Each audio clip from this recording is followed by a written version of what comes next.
Dr. Inia Desmia Show. Always nice to have you here. This platform is where I share tips, short videos and tips on how to help your SME thrive. Of course, this video also is for educative and informative purposes only. So again, thank you for being here. So let's jump right into it. I have another interesting topic. And of course, thanks for being here. And my topic today is, let me see, effective interstate expansion, factors to consider. And I mean, if you don't know what people, interstate, not intrastate, interstate, that means you want to expand outside your state. And first of all, I want to say kudos, because for you to even think of expanding outside your state, it means that you're doing very well, and you want to just get out there and expand. Of course, there are different ways of doing that. I mean, of course, you can actually set up a company there, do a subsidiary, franchise, but that's not what I'm discussing today. I'm actually looking at what are the best practices. So before you jump up and say, oh, yes, I'm going to expand to another state, it's very important for you to do a feasibility study. What is happening in that state? Why do you want to expand? Feasibility study is really broad. It includes, okay, the staffing, the kind of, are you going to rent, is going to be renting a warehouse, or is it something that is small? What is it, right? You might say that, but is this an SME? Yes, SMEs can expand. It doesn't mean that you're no more an SME, right? So, but you're doing well and you want to, okay, get out there and move beyond your state. So yeah, you're still an SME. And so, you have to make sure that your feasibility study, you do it very, very well. Look at the pros and the cons, and what are the things that you need to see there. You need to, make sure that everything is secured, and you are getting new staff. I mean, is there any need for a new registration there? What is it required? It's not just to jump up and say, oh, yes, we're expanding. So it's very important for you to note that. Before you even do that, look at everything that entails you moving your, I'm not saying moving because this is expansion, you're not transferring your business, okay?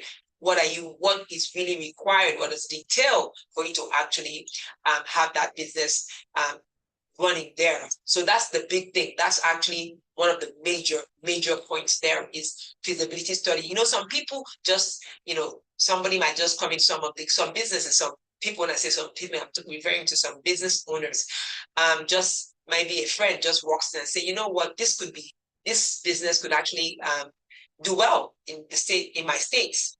And, and there's nothing wrong with a friend advising you to come and seek maybe additional greener pastures in that state.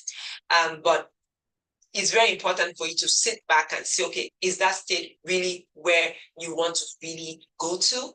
So very important for you to do feasibility studies. Now, the second point is actually, I'm going to expand it, but I would say, some of us, we get so excited that there's no taxes, right, paid in that state. So I'm zeroing in on the taxes, and it's just beyond income tax. Yes, very good. Income tax might not be paid in that state, right? But again, is it only income tax? Right? Again, so I'm actually putting that point out because income tax is very vital when you're looking at expanding. I know we talked about feasibility studies. Sometimes you might say, okay, I'm including that in my feasibility study, but because of the importance, everything in the feasibility study is important. Everything is important, but I want to also add the taxes. You have to understand, how does that work? How does the tax system work? Is there income tax? Maybe there's no income tax. How does payroll law work in that state? What about the, is it unemployment? How does it work, right? What is happening there? What does it entail?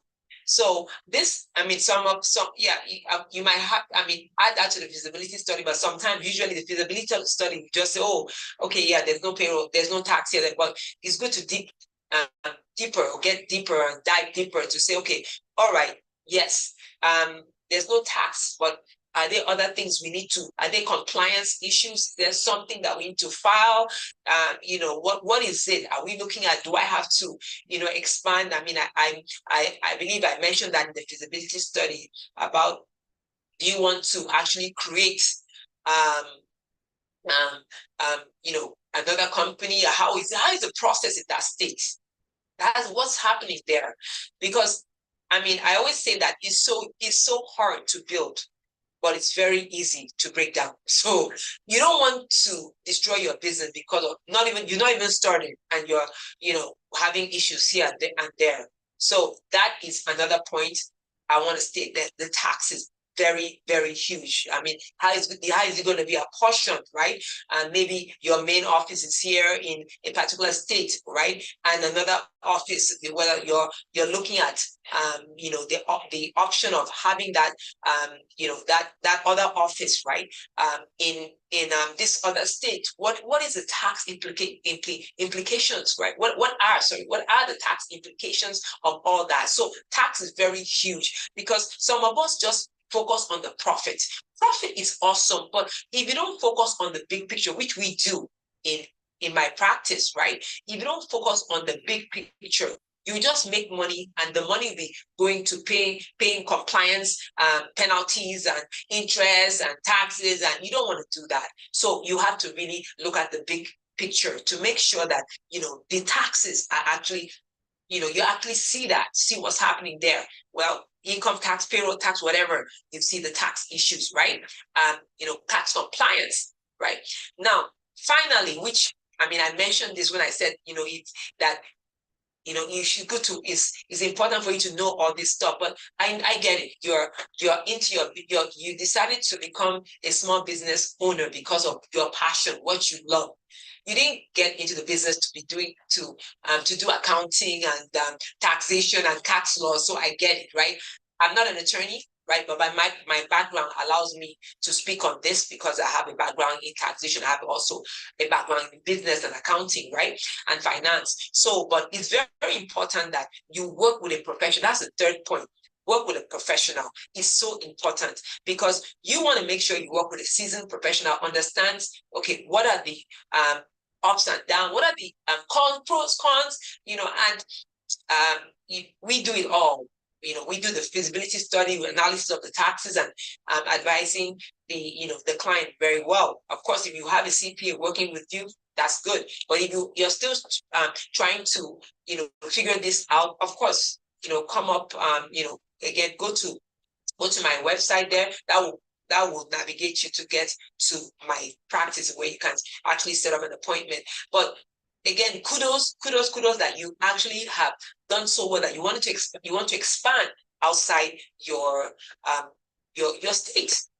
Good job, but you want to do it well and properly, so that there will not be any problem down the line. There will not be any issues down the line that,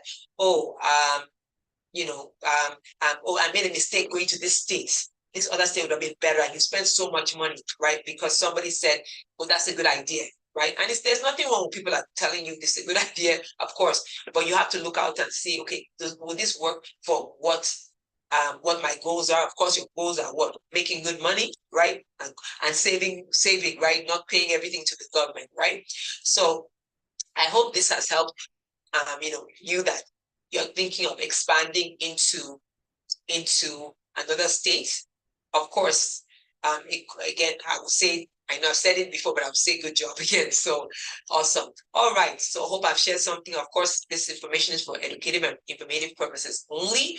It's very important for you to work with a professional, right? And if you don't have any professional working with you, a CPA working with you, please don't hesitate to reach out to us, right? To my practice. Awesome. So thank you for being here.